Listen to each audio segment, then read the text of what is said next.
So after changing this path, once you hit compile model, it's going to create two files for you. I've put them here. You might have to change this folder. You should point this folder to your user desktop, whatever folder you want to put them in, and it's going to create a folder like this. My model compartments, my model equations. So once you have the files generated here, they should look like this. So there's 8 compartments, and then your equations here. As you can see, there are 1, 2, 3, 4, 5, 6 equations. So there's 2 recoveries, 2 infections, 2 exposure. Now what we can do is open here the simulation in VS Code. And what we have here are helpers. We're gonna have to make a new file though. Let's make a new file. Demo.py.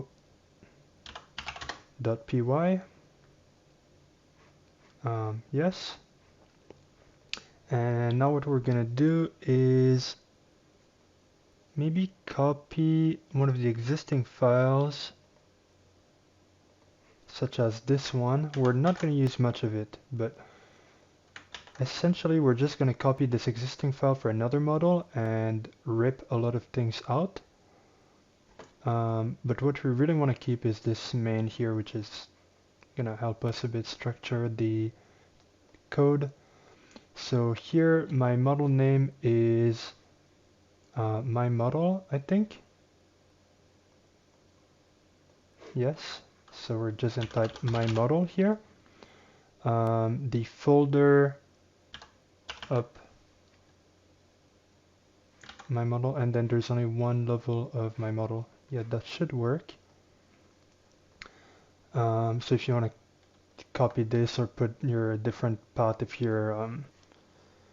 your my model folder is not at the same level hierarchy with the repo. And so now this total population here is like the population of Canada, so we can reuse that. I put random stats here, like this might not be true, but it doesn't really matter. And then here, this model had like 18 to 50, but we're just going to change that to adult pop, and we're going to put 70%. Okay, so now what you can see is this file is calling basically setup compartments, setup save scenario, and then there's TB, HIV, mortality and stuff. Here we don't exactly have that, so we're going to remove this, and we're just going to look at setup parameters. HIV, for example, it calls like setup parameters HIV exposure. We're going to reuse that. It's going to be setup parameters exposure. We can look, let me just drag the files. We're going to close this, drag the files here that we can look at them. Yes, that's totally what I wanted. There we go. So we have exposure, infection, recovery. So we're really just going to do this: exposure, infection, and recovery. And here we're going to have to pass the parameters. Okay, and I'm just going to keep one example of maybe this. So this is how it looks like when you parameterize. We're just going to change though, we'll remove this, but essentially let's just keep one call here. So when we call the parameterization, sorry, I did make a mistake, though we shouldn't. This is a set of compartments. I do want to keep, so when you set up the compartments, it's different than when you set up the equations. So there we go. I have one example of equation. Let me remove this.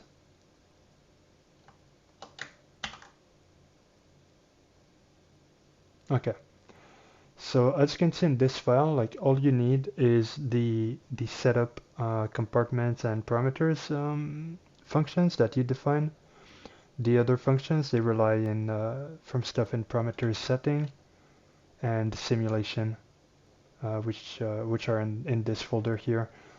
If we make a Python library, maybe you'd have to import it as a module, but for now they're just files here. So what we're going to do is set the population of our model, which is here, to to match the population of Canada using the 3070 I used, and then we're going to infect maybe one adult. So what we're going to do is I'm going to remove this. You can see here how we select scenario compartments. We have like the labels that are part of the compartment. So here we can put adult and susceptible. So adult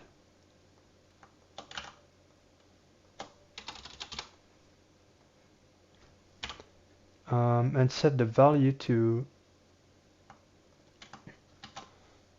adult pop -1. And here this is the number of compartments that you think this is going to affect. It's nice to catch errors very early on. For example, if I just put S here, it would select both adult and child, and then if I put 1, well, it would select 2 and I would get an error. So here I only expect to modify 1. And now we're going to do E,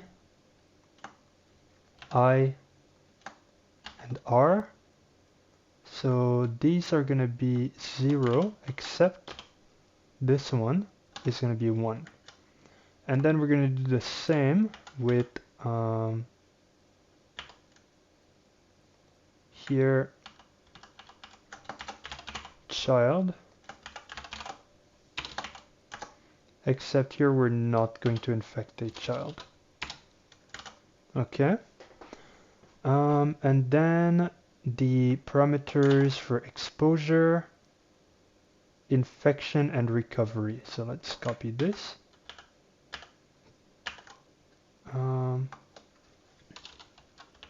Infection, recovery. Let me just remove that. Okay. So exposure, we can look at the equation. This is a little cost that we had to pay because I think there's maybe a flaw in the design of the simulation, so I had to not use a compartment raw, and I call the intersection between the two, but maybe at some point this will be fixed.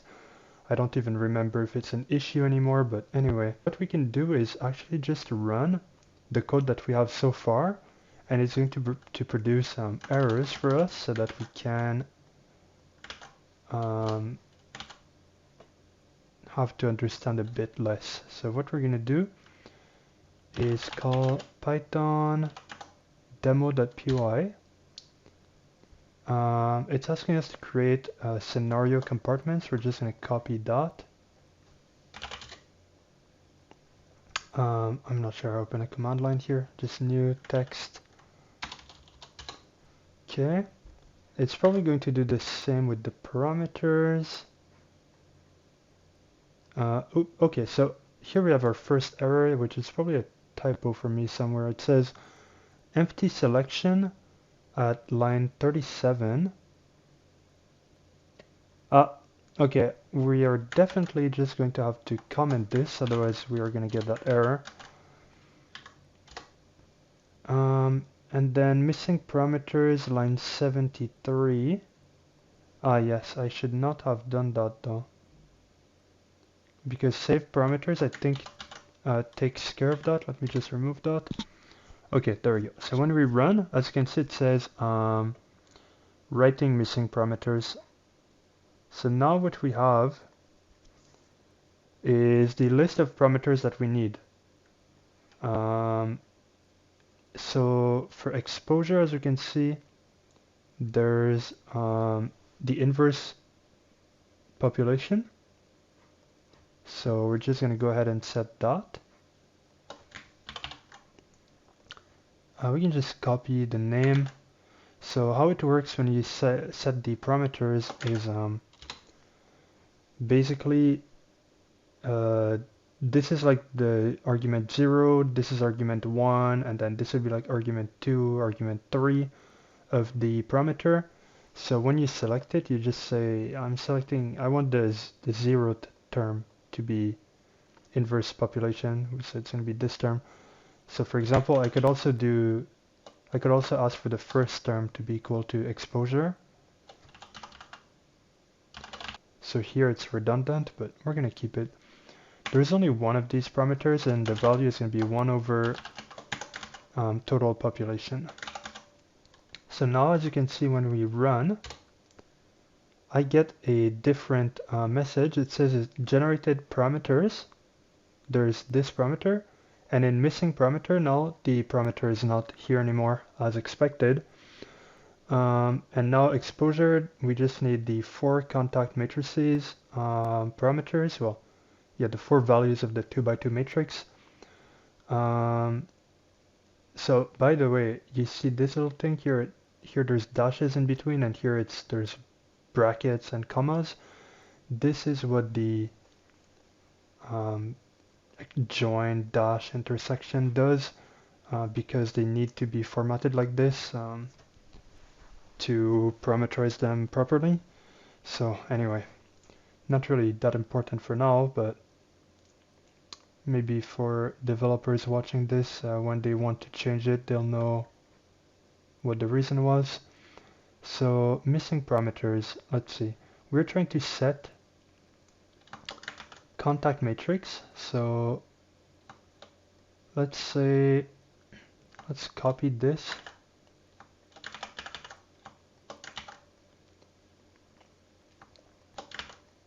I'm going to remove this.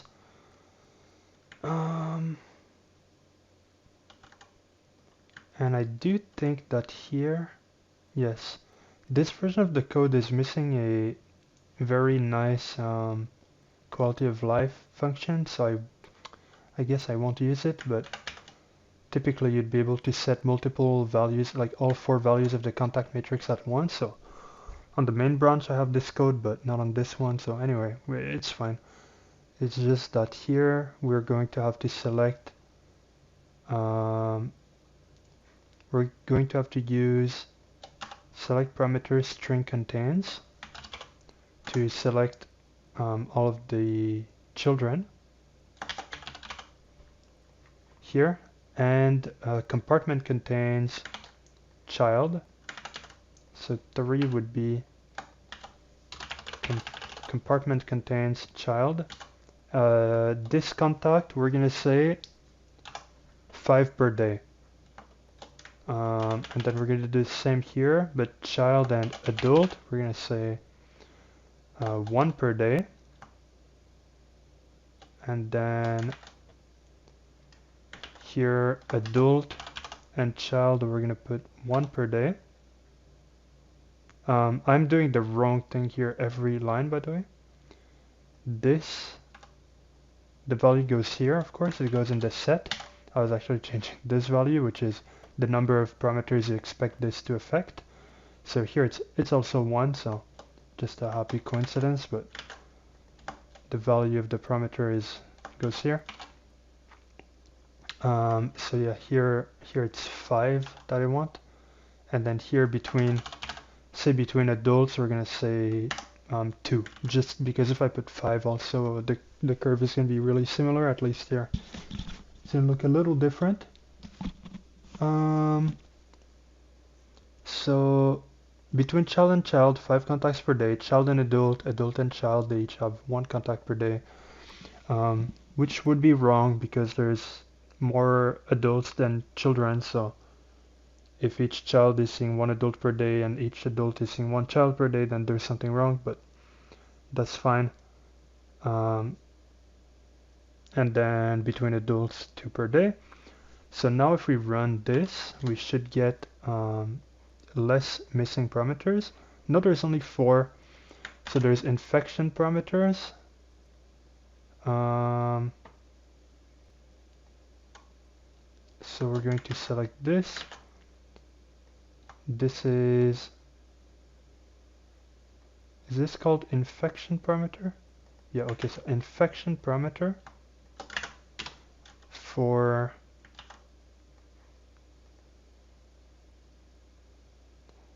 it's going to be compartment contains 2 child. So here compartment contains, well, yeah, adult and child.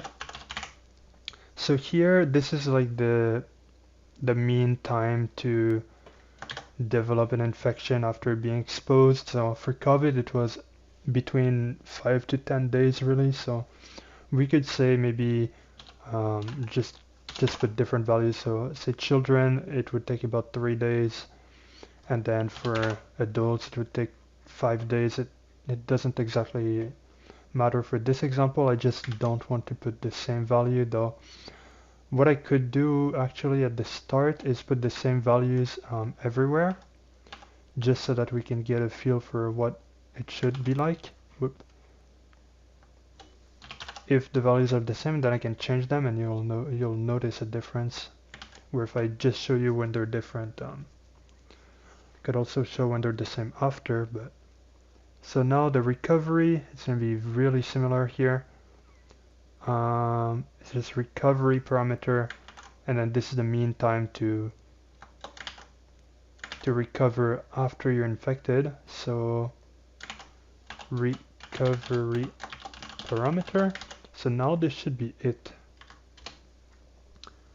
You see it says no missing parameters, no missing compartments, so we are good, and it erased the file. So if you still have the file, then even if you don't read the output, you might notice it, and even if you don't notice it, then the simulation software is not going to run the model. So the simulation software, I'll try to put a link to a collab in the description that you can just click. Let me see if there's my model.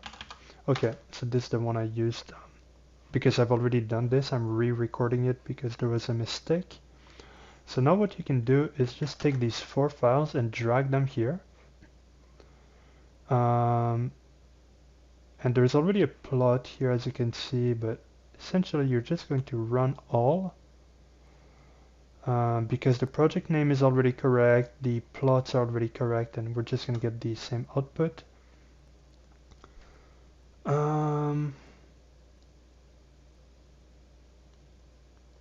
Why is it asking me to... Is this just empty? This looks like it's just empty.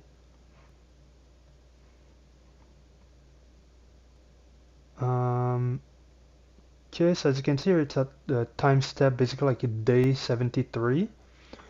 Sometimes it goes fast, sometimes it goes slow. It's not using a... Right now it's not using the ODInt solver. It could use it.